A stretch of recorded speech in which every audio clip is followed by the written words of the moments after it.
It is time now for the Zack Martin Show as your Hall of Fame right guard joins you now here in the GBag Nation. And a good afternoon, Zack. How the hell are you?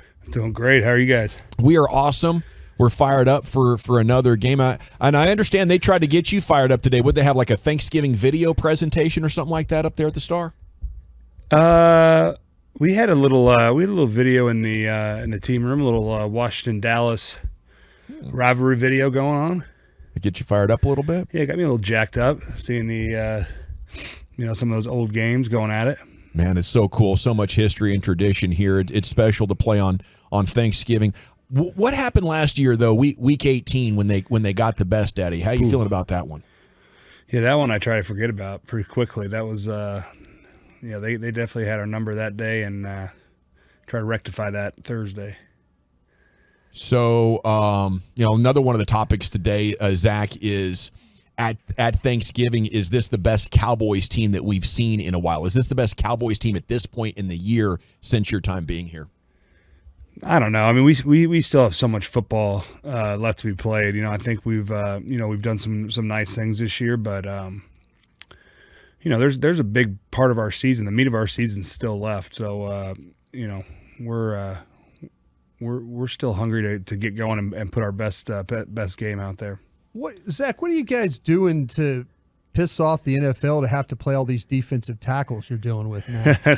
I mean, it seems like every week you guys have to line up against some guy that just tries to wreck shop on you. Yeah, no, I mean, that's the we were talking about it earlier. It just seems, the NFL goes in waves a lot of the time. Sure. Different schemes, different defensive fronts, different position groups that are kind of highlighted. And I feel like right now we're kind of in a D-line era there in the NFL, where teams, even us, teams are carrying 10, 11 D linemen. Sure. Keep those guys fresh. That's probably the biggest difference, I would say, from when I got in till now is the depth at the defensive line and how fresh the teams are keeping these guys. Because most teams have a very solid two deep of defensive linemen and rotate those guys in and staying fresh. Yeah, I was going to ask you, Zack, because when I watched y'all 22, I'm like, oh, the guy's out. So it seems like you're out there the whole time on the drive, but it's like every second, third play, a new guy lining up over the top of you? Yeah, I would say, I mean, obviously the elite guys are going to be out there a lot more, but sure.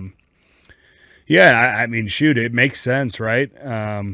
Keep your guys fresh. They can, obviously the league has moved to, obviously a heavy league. So right.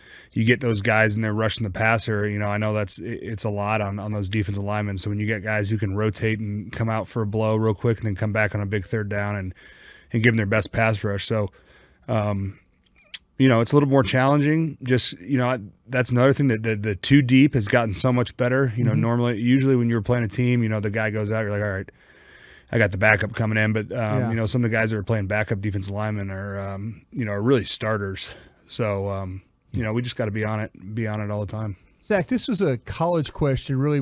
You played on an outstanding college offensive line, well coached there at Notre Dame. You guys were just outstanding. But Notre Dame is a team that's put out some really good offensive linemen.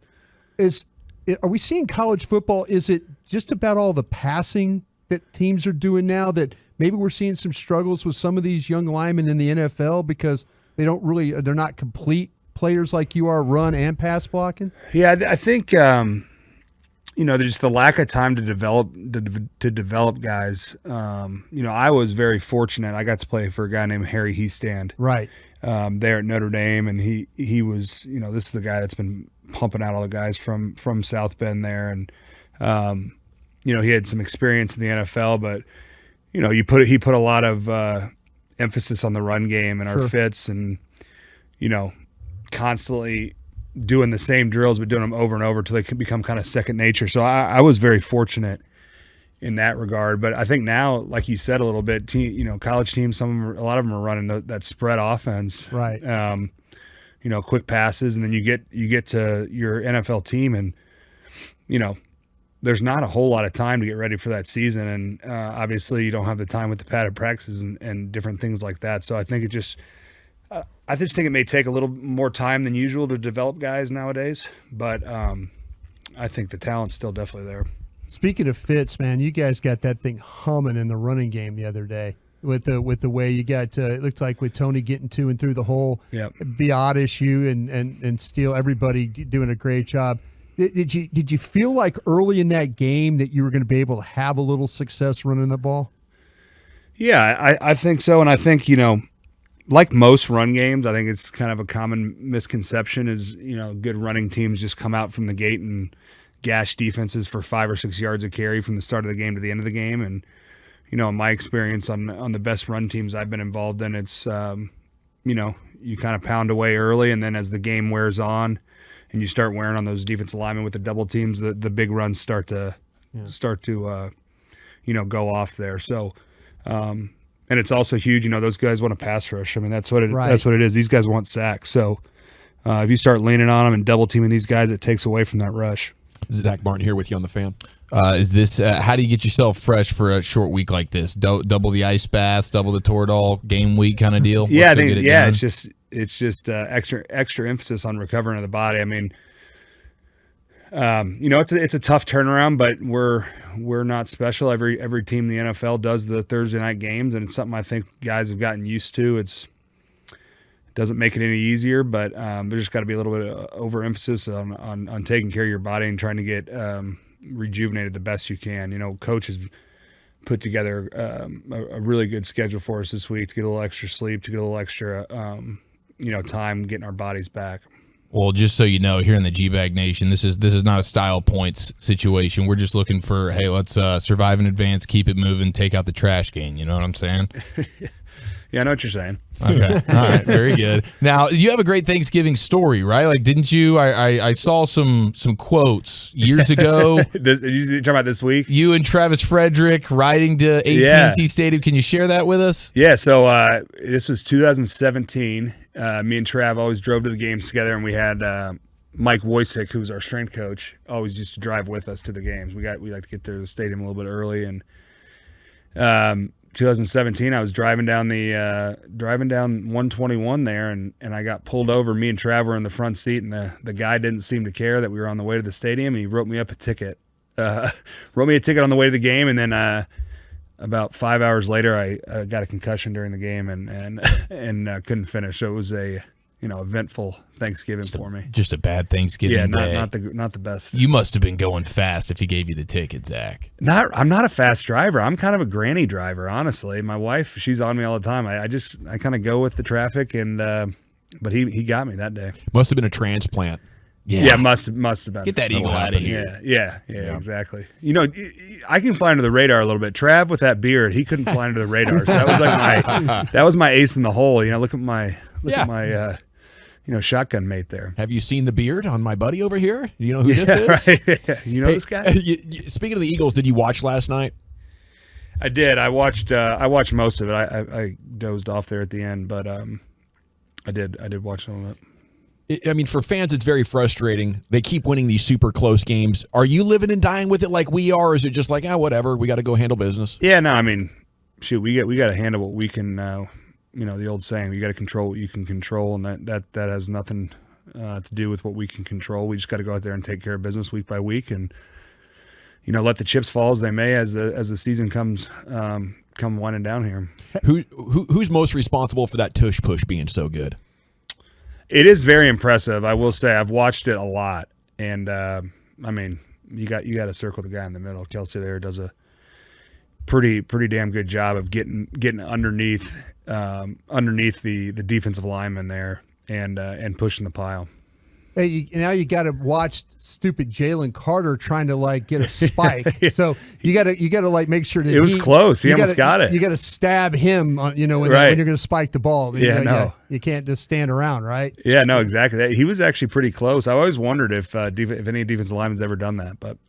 I wonder if you could pop the ball up. I guess that's what he was trying to do. Well, I heard, we had the old, back in middle school days when the game was pretty much over, the coaches would tell you to swipe at the ball with the center. Maybe you won't snap it quick enough and you can get a little swipe at it, but I've never seen anyone try to dive underneath there. Hey, Zach, have you ever had anything weird in a game happen to you? One time when I was deep snapping at LSU, I had a guy put grass on my hand.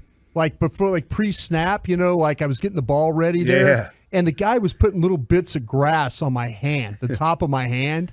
Has anybody ever done anything weird to you pre-snap that you're kind of like, well, bro, what are you doing there? What are you? Nothing like that. I mean, people obviously talk pre-snap and Sure. Talk smack and all that stuff. But I don't know if I've ever had anyone. Yeah, this guy was dumping grass. He was Yeah, taking dump grass he was or throwing spitting grass, on you or something throwing like that. I don't grass think on I've my ever had that. hand while I was trying to get ready to snap the ball. And I'm like, I've never had anybody do this. No, to I've me. never had. Some guys try to mess with the ball before the center Right. gets the hand on it. I've seen stuff like that. So these defensive linemen that can't even stay in the game the whole time are trash talking you. You're out there the whole time. That's an easy comeback, isn't it? Like, oh, wait, where'd you go, buddy? I thought you were Yeah, but playing. it's just the nature of the position. It's like, you could have a great game, give up a sack, and it'd be the end of the world. And then the defensive lineman could not have a good game, but have a big sack, and he had a great day. So Brutal. it's just kind of the nature of the position. Zach, Tom Brady says he's seen a lot of mediocrity in the game today because of the rules that protect the players so much. Are you starting to see what you view as mediocrity? I mean, you only got half the years that he does, but you've been in the game a long time as well. What, 9-10 years? How much has the game changed for you in your time? Yeah, I mean, I think it's just the evolution of the game, right? I mean, it's there's differences obviously, and it's just, you have to adapt, and obviously there's some I would call kind of judgment calls, and different crews call things a little bit differently, but gosh, we got so many meetings and videos that they show us, and the officials come to training camp and during the season. So I would say we're pretty well educated on the new rules. I think it's just, takes a little time to get used to, but like I said, everyone's got to play by the same rules nowadays. So Now, were you more of a Peyton Manning guy growing up in Indiana, or? I was. I moved to, so I'm originally from Kansas City, but I moved to Indy in 1998, the year that they drafted Peyton. So I grew up a diehard Peyton fan. It's Zack Martin here with you on 105.3 The Fan. Okay, so final question here on this matchup. Do teams coming off a bad loss where they've made a bunch of mistakes, do they come out like more likely to be defeated and depressed, or like fired up and trying to erase that memory? I can speak to us. Like, if we have a bad week, I feel like we do a pretty good job coming back fired up. Like a week like this, division week, I think it really doesn't matter. I think both sides understand the importance of division games. So I would expect, Washington's best game this Thursday. Were you a part of the C4 Energy crew this weekend? C4? Oh, no, I was not. The vomit crew. Yeah, no, I heard. I try to stay away from that. They didn't offer you any, huh? Well, I used to do a bunch of caffeine before games, and I don't. It wasn't. As the older I got, it was. I feel like it wasn't helping me; it was hindering me. So I stopped. But would you really take like just a scoop of powder and put it in your mouth, kind of a Or thing? maybe a bunch of coffee? How do we 5-hour energies? Well, here's a good story. Sean Lee used to have Sean Lee used to have a special Gatorade bottle on the sideline, coffee water mix there on the sideline. So between series, he was taking shots of coffee, and so hey, it works for some people. That's great, but I'm kind of off the caffeine. Sean's secret stuff, man. Yes, exactly. It was his secret Gatorade bottle, and then you'd have someone randomly grab it to take a swig. That's what I was thinking. God, Yeah, what is that? Should have shared it with his backups who were replacing him all the time because the defense fell apart without him. Share that recipe for success with others, please. Did you have a good birthday, by the way? You and Tyler B? Me and Tyler B, same day. It was good. We were in the building a lot of the day, but got to spend a couple hours with the fam there last night. Right on, Zach. Well, we appreciate your time as always. Thanks for making time with us here on the holiday week, and we wish you nothing but the best on Thursday, and we'll catch up with you next week. All right, sounds good, y'all. Thank you.